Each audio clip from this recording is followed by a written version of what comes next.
जो एनसीईआरटी चलती है उसमें क्या है ना कि एक लेसन है जल के बारे में। उसमें क्या है, उसने कहा है जल चक्र। क्या है?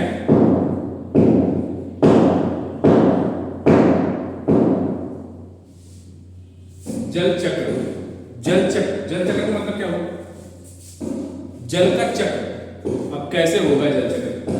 देखिए उसका हमको कंडीशन पढ़ना है, कहाँ कहाँ से कैसे जो है वर्षा होती है, कैसे जो है वो बादल बनता है, और कैसे जो है वो पुनः जो है जल महासागर में पहुंच जाता है। पहली चीज तो ये क्या है हमारा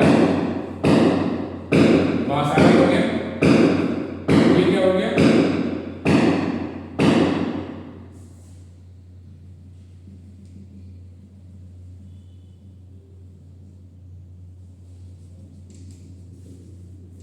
ठीक है, ये चीजें हम देख रहे हैं। ठीक है, उससे बात करते हैं। ये हमारा हो गया सूर्य। पृथ्वी पर ऊर्जा का सबसे बड़ा स्रोत क्या है? सूर्य। क्या है? सूर्य।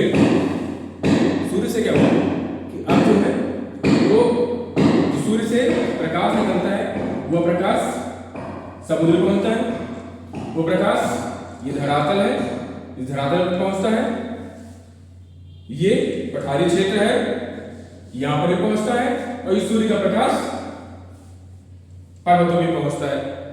ठीक है, अब क्या हुआ कि जल जो है,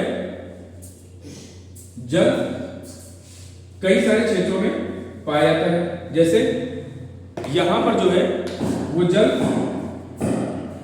के रूप में है ना। दूसरा ये हो गया आस्था भाग। क्या है? आस्था भाग है। ये क्या है? समुद्र है, मतलब जल भाग है। ठीक है ना, जल भाग हम कोई भी कह सकते हैं, नदी को भी मान सकता हूं मैं, तालाब को भी मान सकता हूं, या समुद्र को भी मानकर हम चलते हैं। ठीक है, दूसरी बात ये हो गया हमारा पठारी क्षेत्र। पठारी मतलब क्या होता है? वो पर्वत का छोटा भाग होता है, निचला वो भी समतल और सपाट भाग होता है। ये हो गया पर्वत। क्या हो गया? ये पर्वत हो गया। ठीक, अब क्या देखते हैं, जब ये सूर्य की रेस जो है ये कहां पड़ती है? इसमें पड़ती है समुद्र पे। समुद्र का जो जल है उसमें पड़ता है, तो क्या होता है यहाँ का जो जल है वो वाष्पीकृत होकर के कहां उठता है? ऊपर उठता है। क्या होता है? ऊपर उठता है, और ऊपर उठ करके क्या करता है वो धीरे धीरे एक निश्चित तापमान के बाद वो क्या होता है, वहां पहुंच करके वो जमना शुरू कर देता है। क्या होता है? वो जमना शुरू कर देता है। ठीक है, इस जल में क्या होता है? जल के साथ में नमक NaCl इसके साथ में जाता है। ठीक है, वो क्या होता है यहाँ पर इसके इंक्लूडेड रहता है। लेकिन अब नमक का क्या है? नमक का भार ज्यादा है। नमक का भार ज्यादा है, इसलिए क्या होता है जो बादलों की निचली सतह है यहाँ पर वो जम जाता है। वायुमंडल में विभिन्न प्रकार की गैसें हैं। वायुमंडल में क्या है? विभिन्न प्रकार की गैसें हैं।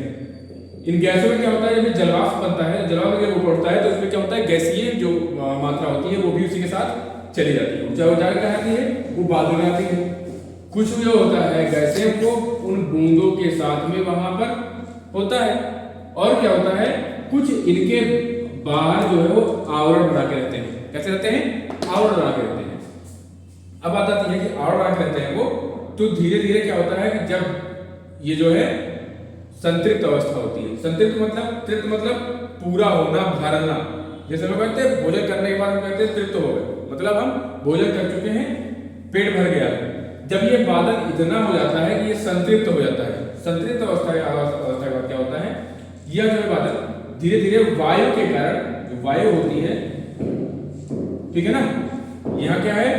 उच्च वायु दाब है ना। ये जो यहाँ से वायु जो आती है वो क्या होता है?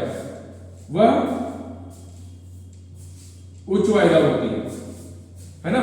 यहां से निम्न वायुदाब से उच्च वायुदाब चला है। यहां पे क्या था? निम्न वायुदाब था, ये ऊपर बढ़ा और ये घूम करके यहां आया।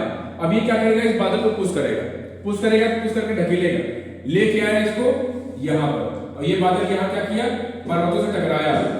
दूसरी चीज, जो पर्वत का सबसे ऊपरी भाग है वहां पर क्या था? सूर्य का प्रकाश ये सूर्य का प्रकाश जो गर्मी होती है जो कि धरातल से ज्यादा ऊंचा है, यहाँ पर क्या होता है, ये बादल जो है जमना शुरू करता है, गैसीय के फॉर्म में हो जाता है। दूसरी चीज अगर यहाँ से जो है वो गमन करता है, यहाँ बादल रास्ते में होता है तो अन्य बादल भी होंगे, प्लस ये बीच में चल रहा है तो यहाँ पर भी सूर्य का प्रकाश पड़ रहा है, तो यहाँ भी जल वाष्प ऊपर जा रहा है। ये बादल पहली बात तो यहाँ तो पहले ही संतृप्त अवस्था में है, संतृप्त अवस्था के बाद ये यहाँ आगे बढ़ता है और यहाँ से ये वाला जल वाष्प पहुंच करके इसमें मिल जाता है। फिर क्या होता है, ये संतृप्त अवस्था से ज्यादा हो गया तो क्या होगा, ये फटना शुरू हो जाएगा। फटने का मतलब क्या हो जाएगा, यहाँ पर संघनन हो जाएगा, संघनन क्रिया होती है। संघनन के बाद क्या होता है, ये वृष्टि के रूप में, ये बारिश के रूप में नीचे वर्षा करता है और आगे बढ़ता है। यहाँ पर कई जगहों पर ये कोहरे के रूप में भी हो सकता है, जो जल की बूंदें हो कोहरे के रूप में भी होंगी, है ना। वो डिपेंड करेगा सूर्य के प्रकाश पर और ऊष्मा पर डिपेंड करेगा, तापमान पर, टेम्परेचर पर डिपेंड करेगा। ठीक है, अब ये क्या हुआ, बादल यहाँ आया और यहाँ वर्षा हो गई। अब बात यह थी जो है NaCl था, नमक था, वो नमक कहाँ जाएगा, वो नमक जो है जब बरसात होती है क्योंकि वो नीचे जमा हुआ है, वो जब यहाँ पहुंचता है और पहुंचने के बाद क्या होता है, जब उसमें अधिक मात्रा होती है नमक की तो क्या है, वर्षा ज्यादा हो जाता है, ज्यादा होकर क्या होता है, वो नमक को नीचे अपने साथ में नीचे ढकेल देता है। इसलिए कहते हैं कि जो है बरसात में, गांव में भी आदमी कहता है कि बरसात के पहले पानी से स्नान नहीं करना चाहिए या उसमें नहीं निकलना चाहिए। कारण उसका यही है कि विभिन्न प्रकार की गैसें भी इसमें पाई जाती हैं और नमक की मात्रा पाई जाती है, जिसके कारण वो क्या होता है, शरीर में फोले फुंसियां पड़ जाती है। ठीक है ना। अब मालूम हो गया, ये बारिश यहाँ आई, यहाँ से आया यहाँ पे, ये क्या हुआ, जल यहाँ से धीरे धीरे बहता है नदियों के रूप में, नदियों के रूप बहते हुए वो मैदानी क्षेत्रों में आता है, मैदानी क्षेत्रों में बहते हुए फिर पुनः समुद्र में गिर जाता है। ये हो गया। ठीक है ना। इसी से नदियों का निर्माण भी होता है।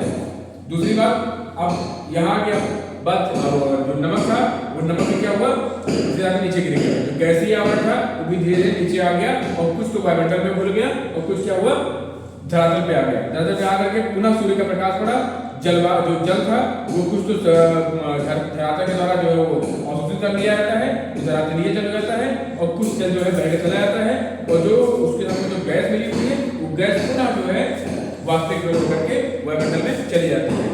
ठीक है, चलिए